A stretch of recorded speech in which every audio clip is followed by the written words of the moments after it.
Smart NBA writers and journalists say you got to wait till at least 20 games into the season before you have a true evaluation of a team. But you know what? I got content to make on a daily Sacramento Kings podcast. I'm not waiting until 20 games for a way too early progress report for the Sacramento Kings team. And here to join me to break down these first 11 games and talk about where this Kings team is at 5-6. I'm going to be joined by JayMarZZ from Sports 1140 KHTK's morning show. He and I will discuss everything from the 5-6 start, our expectations with this team, how Luke Walton is doing as a coach, De'Aaron Fox's struggles, Tyrese Halliburton firmly in the starting lineup, Rashawn Holmes still being a value contract in the NBA, the trade value of Harrison Barnes and Buddy Hield. We tackle a ton on today's episode of the Locked On Kings podcast.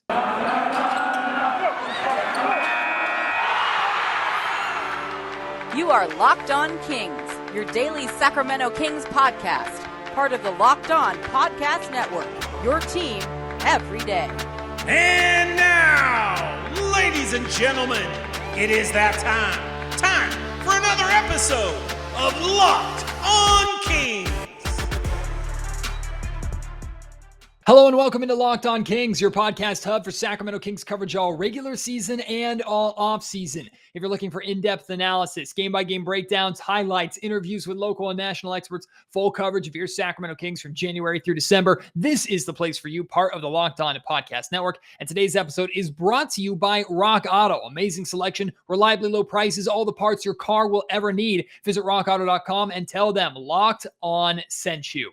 My name is Matt George. I have the privilege of being your host here. Been a Sacramento sports media member for the last 7 years. This is my 8th season covering the Kings, formerly with Sports 1140 KHTK Radio, now with ABC 10 Television. And KHTK is where I met my guest today. JayMarZZ became a coworker of mine, known each other for a number of years, had the opportunity to work together many, many times on the air. Jay is one of my favorite guys to talk to because we have a good understanding of what we pay attention to when we watch Sacramento Kings basketball or any sporting event. And we don't necessarily agree on everything, but he'll point out things that I might have missed and vice versa. So I always enjoy having Jay on. I thought he was the absolute perfect guest for me to bring back here on the Locked On Kings to do this way too early progress report. And look, we're not looking at these first 11 games and projecting how the Kings are going to be for a full 82 game season. That's not what this is about. It's really taking a screenshot of 11 games, going back to our expectations coming into this season, looking at the tough schedule and where we maybe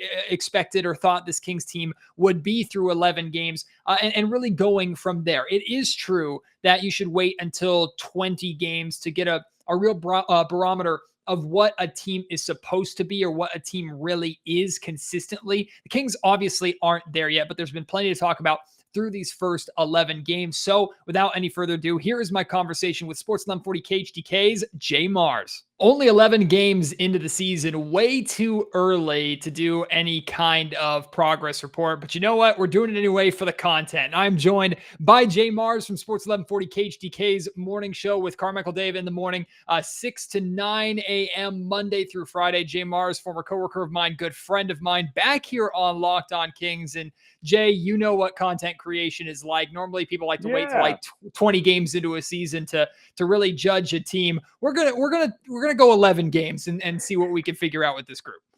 When you've gone 15 years with no playoff experiences, we like to rush to judgment. So I have no problem with an 11-game progress report.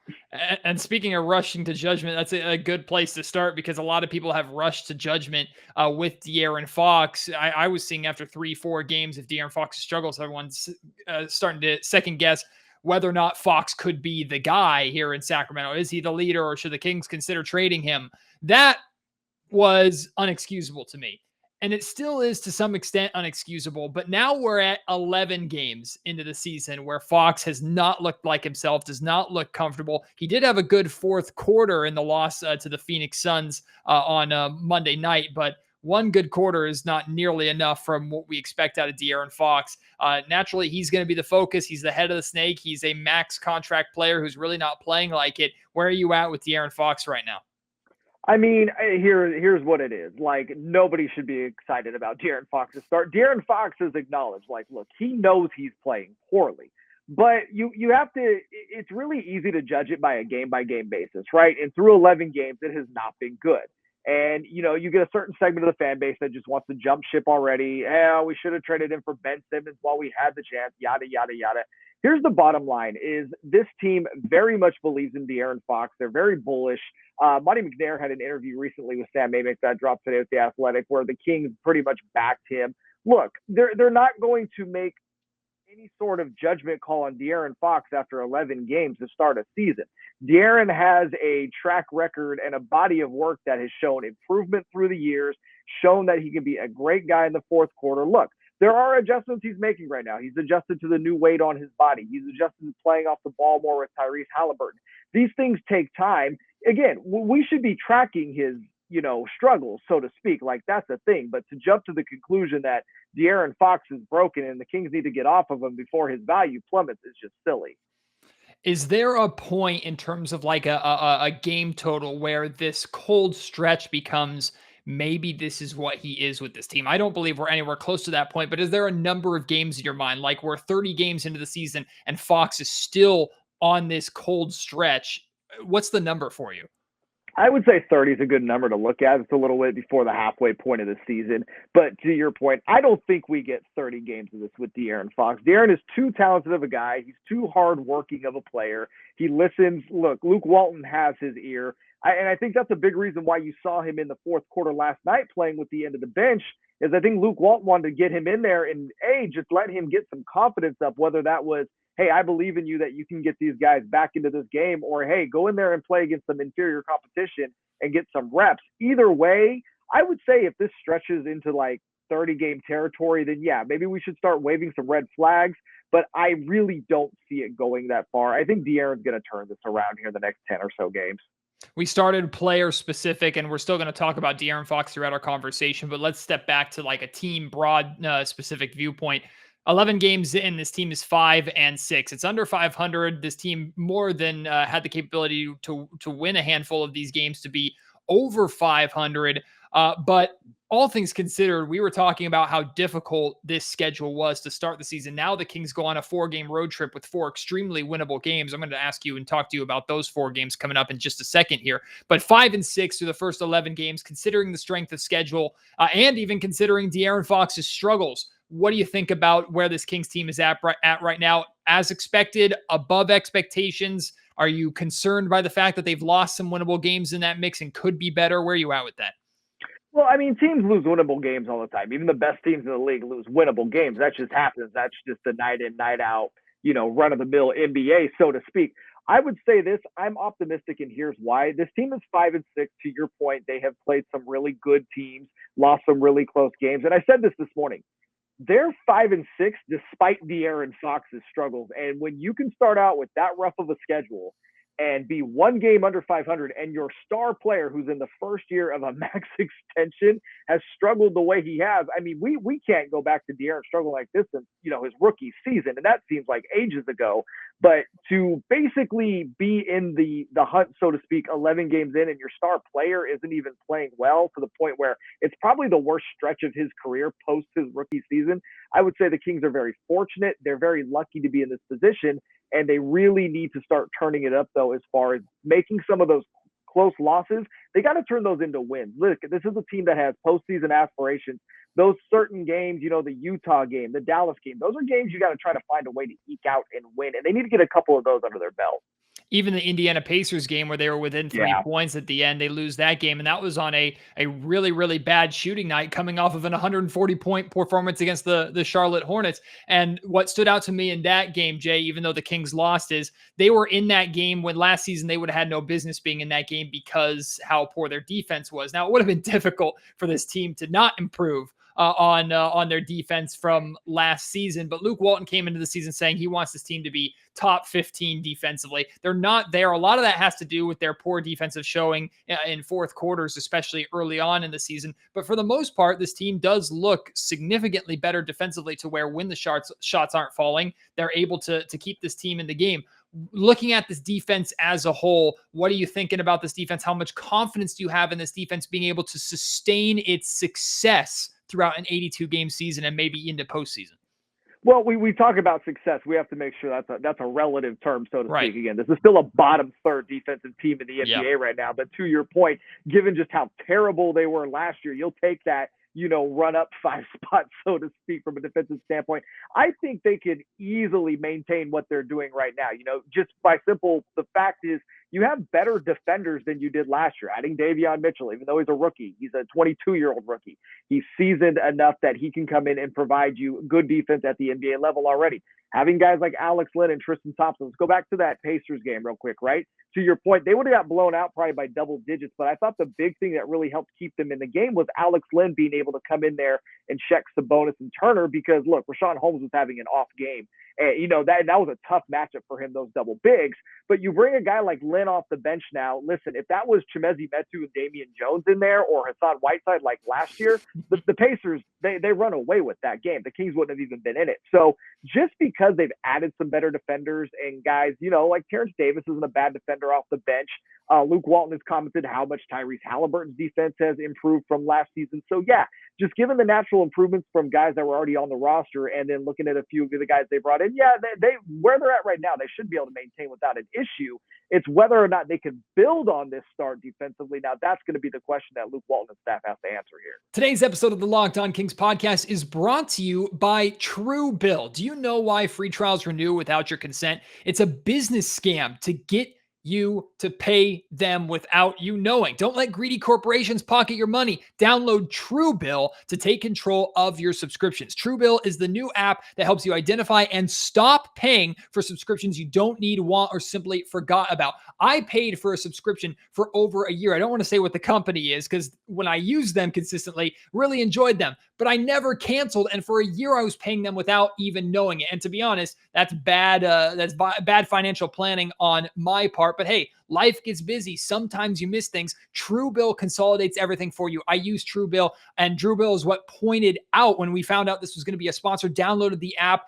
I found out that I was still paying for this subscription because of Truebill. On average, using Truebill, people save up to $720 a year. Because companies make subscriptions hard to cancel, Truebill makes it incredibly simple. You just link your accounts and Truebill will cancel your unwanted subscriptions in just one tap. It does all that hard, busy work for you. And your Truebill concierge is where you need them to cancel unwanted subscriptions so you don't have to. Truebill has over 2 million users and helps save them over $100 million total. Don't fall for subscription scams. Start canceling today at Truebill.com/LockedOnNBA. Go right now, Truebill.com/LockedOnNBA. It could save you thousands of dollars a year. It's already saving me hundreds. Truebill.com/LockedOnNBA.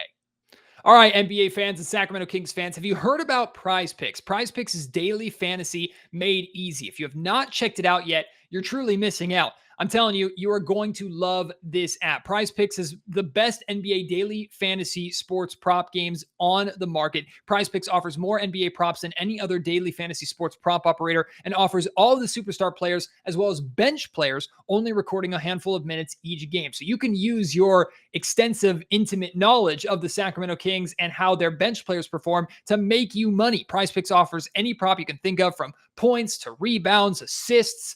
They have it all. All the Locked On Kings listeners who choose to play and deposit up to $100 can get a 100% instant deposit match. All you have to do is use promo code NBA to cash in on that deal. And the way this works is you pick 2 to 5 players and an over-under on their projections. You can win up to 10 times on any entry, and it's just you versus the projected numbers. Prize Picks allows mixed sport entries. You can take the over on De'Aaron Fox's scoring totals on the same time that you can take the under on, Jimmy Garoppolo touchdowns thrown based off how the Niners have played. Don't hesitate. Check out prizepicks.com. Use promo code NBA or go to your app store and download the app today. Prize Picks is daily fantasy made easy. I love, and I know you will love it too. We can play together. Let me know what results you get at Prize Picks. My request for the Kings defensively coming into this season was, guys, just be good enough or average enough to put yourself in a position to win games consistently. And they have done that. But now that we've seen what this defense is capable of, because we've seen this defense hold good offensive teams to quarters where they're barely over 10 points or in the teens. I think what the Phoenix Suns fourth quarter the other night was like 11, 12, 13 points, something like that. Yeah, That's it was pretty, 13, right? It was like 31-13 or something like that. that's absurd. So now that we have 11 games of what this Kings defense can be, and seeing stretches like what they were able to do in their home opener, how difficult they made life for the Utah Jazz is another good example. Is the bar that I set too low? Does that bar in your mind need to be raised to, all right, not only do you have to be average enough to put yourself in a position to win, now you have to win some games off of the back of your defense. What do you think about that? Oh yeah, I mean, but again, let's jump back to the idea that they have postseason aspirations, and that does not mean playoffs necessarily. I'm not talking about 1 through 6, but that 7 through 10, yeah, they're going to have to eventually rely on that defense because look, there are games like you saw last night in that third quarter when Tyrese Halliburton is missing that half-court offense without a secondary playmaker just grinds to a halt, and they're going to struggle on the offensive end on nights when you have guys out. So what are you going to do? You have to rely on the defense. You have to rely on making that extra effort on that end. That's what is going to keep you in games. I thought against the Pacers, they did that, and that helped them is because they were able to get some stops down the stretch there to keep themselves within the game. But to your point now, you got to also start making some baskets in those crucial situations to reward that defense that's kept you in the game. So, yeah, no, I think that bar is perfectly set right where you at it. You got to have some games where you come up big on the defensive end, and you can point to that as to the victory for the evening.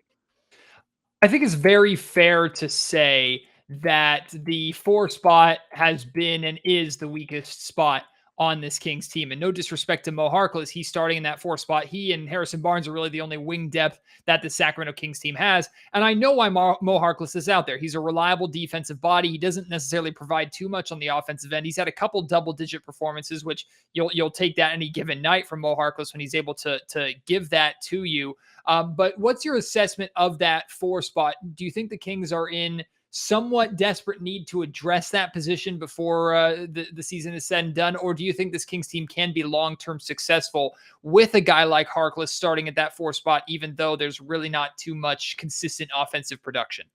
No, you definitely got to upgrade that. That was the one big thing we talked about in the offseason when we were looking at this roster. And we knew that this was going to be the roster moving into training camp was, wow, the wing depth is really bad. I think Mo Harkless is doing great right now, given that he's probably better suited to be off the bench as your 8-9 guy, giving you wing depth. Realistically, if you are a team with postseason aspirations, Mo Harkless is not the guy you want starting alongside Harrison Barnes in that 3-4 spot. So no, if, we have a wish list for Monty McNair, so to speak, going into the trade deadline, I think we've seen a couple obvious things right now is that wing depth and that 4 spot, to your point, is really hurting the Kings, especially when, go back to the Indiana game, right? And you're playing a lot of 3-guard lineups. When they had Turner and Sabonis out there, those 3-guard lineups with either Harkless or Barnes at the 4 were just getting eaten alive. And so when you play bigger teams, that's a real issue the Kings have is that 4 spot. So realistically, I would like Harrison Barnes to be the starting 4 and have more of a 3-and-D type guy, getting that 3 spot and then having Harkless come off the bench because he can play both spots. He gives you a nice piece off of that bench to kind of rotate whether, hey, Harrison Barnes might be in foul trouble. Cool, we can bring Harkless in to give you spot minutes at the 4 or vice versa. He can come in and play the 3. But yeah, if I had a wish list for Monty McNair at the trade deadline, which is hilarious, 11 games into the season, it would definitely be to address the wing spot and get a lot more depth there.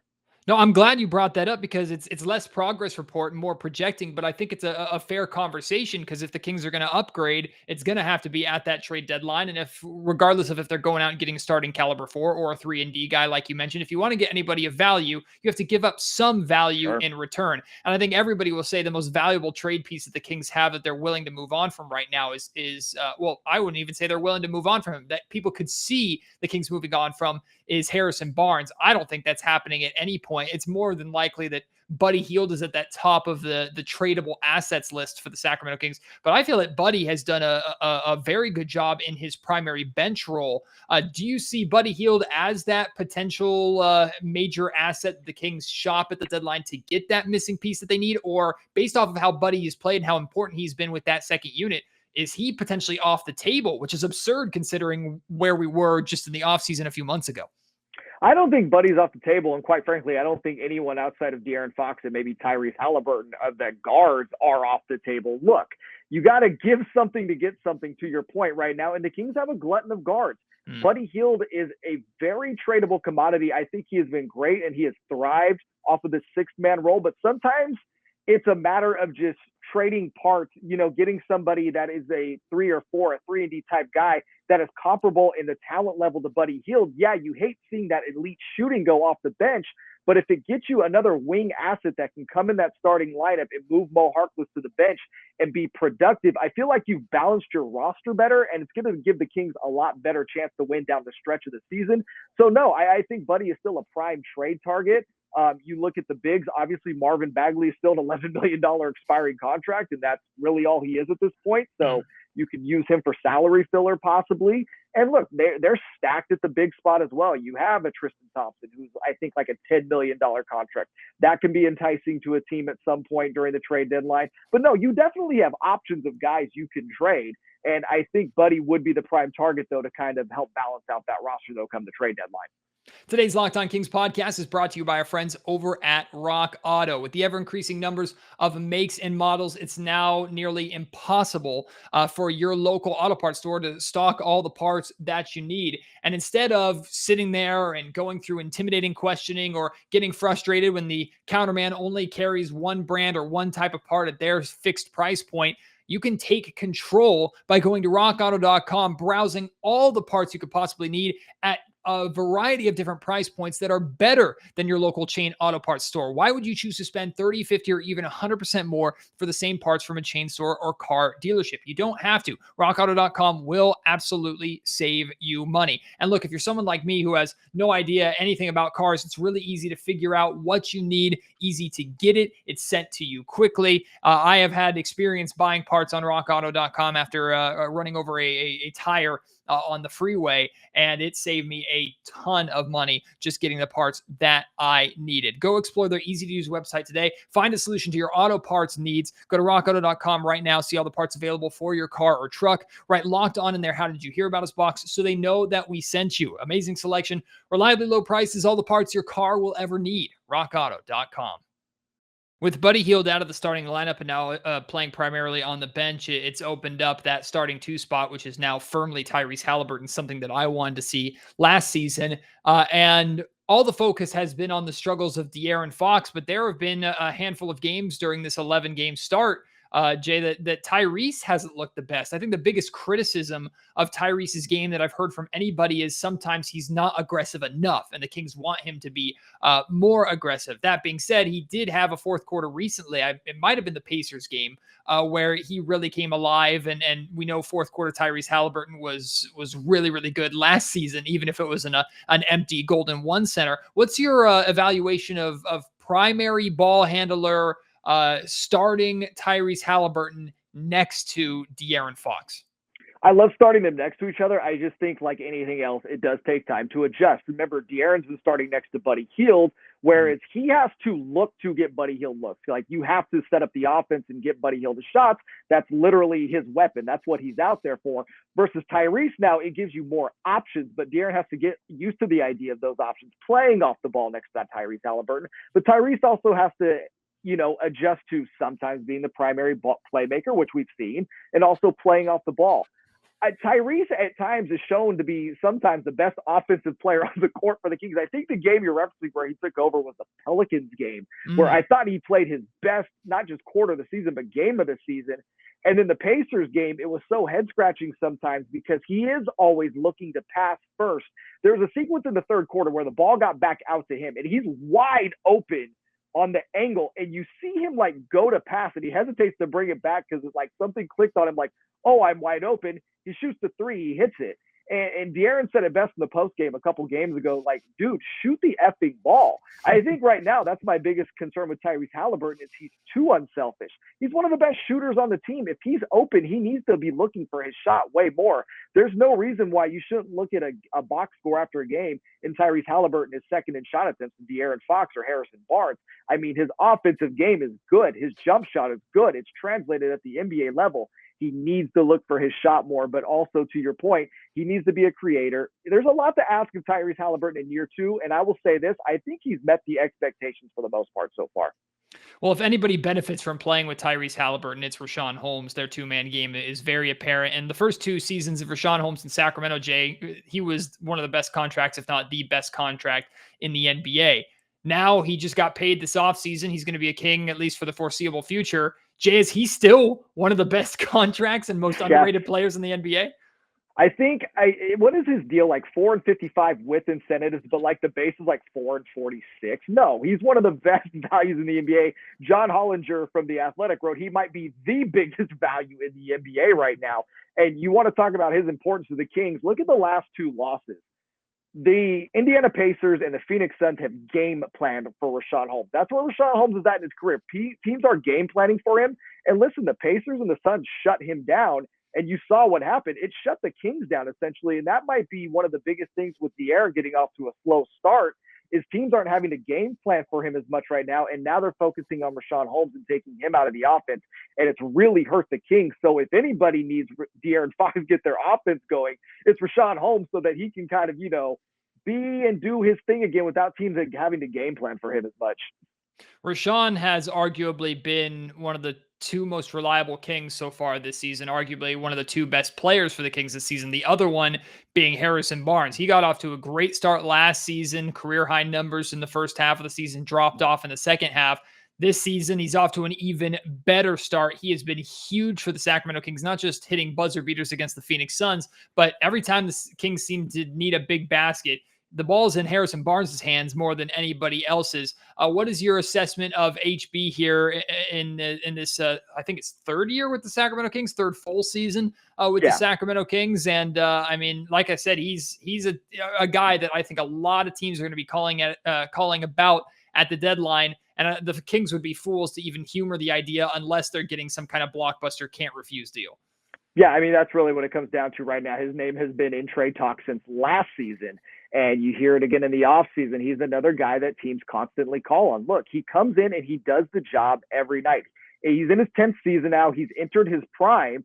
He's got borderline all-star numbers right now. I know they've tailed off a little bit in the last few games, but it's really hard to find a guy that can come in, play both wing positions, and give you the constant numbers he does from both the field, the free throw line, the three-point line, the points, and the rebounds. He shows up every game. You know what you're getting. He is such a reliable hand. I mean, think about all the teams right now that have championship aspirations. How much more would a Warriors team or a Lakers team be boosted if they had Harrison Barnes playing at the 3 or 4? And to your point, no. The Kings aren't trading him unless they are packaging him for a superstar. Like, that's it. That's the trade right now is, and you just see how important he is. I said this a couple weeks ago. Had Danny Ainge been able to pull off a trade for Harrison Barnes last trade deadline, Danny Ainge would still be the GM of the Celtics right now. That's how crucial Harrison Barnes could be to a playoff team or a championship team. I think the biggest compliment that I can give Kings rookie Davion Mitchell is the fact that I've now become expectant of what he provides on a night in, night out basis. The first few games, I was pleasantly shocked and enjoyed it, right? It's like, oh my God, look at the defense. Look at him strip the ball from Donovan Mitchell. Now it's like, yeah, that's what he does. And it only took him 11 games into his career to get that point with me. But Jay, I wanted to get your assessment of Davion Mitchell, his first 11 games, what he's provided defensively, and already the improvement that he's made offensively. Yeah, for me, it's the offensive side of the ball. The defense was expected. We knew he was going to come in and give them minutes off the bench this season and provide some defense. Although last night, Chris Paul gave him a welcome to the NBA type game. Yes. He's had 2 of those. He's had those with Chris Paul and Steph Curry. But for the most part, no. His on-ball defense, I mean, go back to that sequence in the Indiana game where he picks up Karis LeVert and just absolutely smothers him. It's not just what he's doing, it's the attitude he's bringing in. And it's clear it translates to his teammates when he's on the defensive side of the ball. The offensive side, though, that was what we wondered because we saw it improve so much his senior year at Baylor. The three-point shot started going down. Would that translate at the NBA level? And so far, he's had a couple clunker games, but who hasn't? It's translated at the NBA level. I'd like to see him work on more of his playmaking skills because really what he does well is he's a good spot-up shooter and he's good at taking the guys off the dribble with that step-back shot. He's really got those perfected. But when he's in the game, whether that's with De'Aaron or Tyrese, he's not really a playmaker yet. He's not a secondary playmaker. And I think if he can actually get that going in his game, And again, we're talking about a rookie here. He's 11 games in, and we're already like, all right, let's do the playmaker side of you. If he can start to get that down, he's going to be a dangerous, dangerous weapon in this league. What's your assessment of how Luke Walton has done as the head coach of the Sacramento Kings? A lot of Kings fans want to put the blame on him when things aren't going well, especially when it comes to struggles like lack of adjustments at halftime, how the Kings got completely bombarded by the Phoenix Suns in the third quarter the other night. Your thoughts on how Walton is doing as this Kings head coach right now? I think he's doing fine. Again, this is a team that he has at 5-6 with one of the rougher starts to the season, with his star player not playing well. And I think he's doing fine. I haven't had an issue with any of his rotations. Again, he's rotating guy. You've seen a lot of the 3-guard lineups, but that's what he has. This is I think Luke Walton so far is doing really well with what he has to work with. Again, I'd like to see that roster balanced out before we can make any true judgments. But I really liked how he coached last night, specifically in that fourth quarter when he brought De'Aaron in, brought in Jones, brought in JayMarZZ, and those guys got back in the game. Now, conventional wisdom says, cool, bring your starters in. But I like the message that he sent to the starters last night outside of De'Aaron was, hey, you're not going to come in, get ran like that in the third quarter and expect to get back in the game when these guys have brought us back. So I think he sent a good message last night. I think guys are responding to him. Everything you hear is that the relationship between him and the team is really good. And that's really the barometer, right? Because if you don't have your guys' ears, as Dave Yeager found out, you're going to find yourself out of a job. So he has the ear of his team, but the one thing he is going to have to work on too, and I think fans, this is a good critique of him, is some of those adjustments. I do think Walton is slow to adjust sometimes, and he gets caught up. But if he can figure that part out, I think Walton's going to be fine. The Kings at 5-6 currently are in the final play-in spot in that 10th spot, just half a game back of the Blazers in 9, a full game back of the Lakers and Clippers in 7 and 8. So they're in that play-in picture, which is around where we expected them to be. They're a whole game ahead of the Thunder and Timberwolves in that final play-in spot. Assuming this is what this Kings team is, that around 500 team, and how the Kings have played so far this season, it plays out for the remainder of the season. The Kings make the plan. No need to project beyond that, but the Kings make the plan. Luke Walton has this team a game or two either under 500, at 500, or maybe a game or two above 500. Is that enough in your mind for Walton to keep his job at this point in time? Or like you said in your last answer, do you need to see more? I need to see more, number one, but really I have this team pegged at 42-40. And if this team is 42-40 and makes the play, and I think Luke Walton is fine. I think he's developed a good enough rapport with Monty McNair in that front office that they seem to truly be on the same page. And if he can get this team above 500, that is huge growth.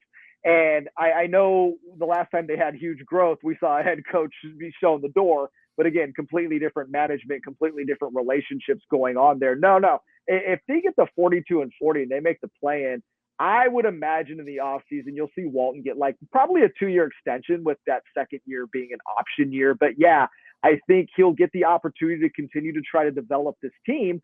But it'll be very interesting. Again, it is the roster. And I want to point that out is I think this is a solid roster. This is a roster that can compete for the play-in and can be a game or two above 500, but they still have to show it on the court.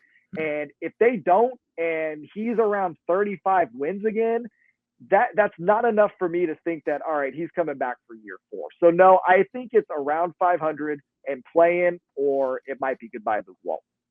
We'll wrap up with this, Jay. If the Kings are going to be 42-40 or better, like you've projected, they have to win games that they should win. They have to beat beatable teams. Now, to their credit, they're 2-0 against the New Orleans Pelicans, who are at the bottom of the West right now. So those are games in the past that maybe we'd see the Kings drop one of those for no reason.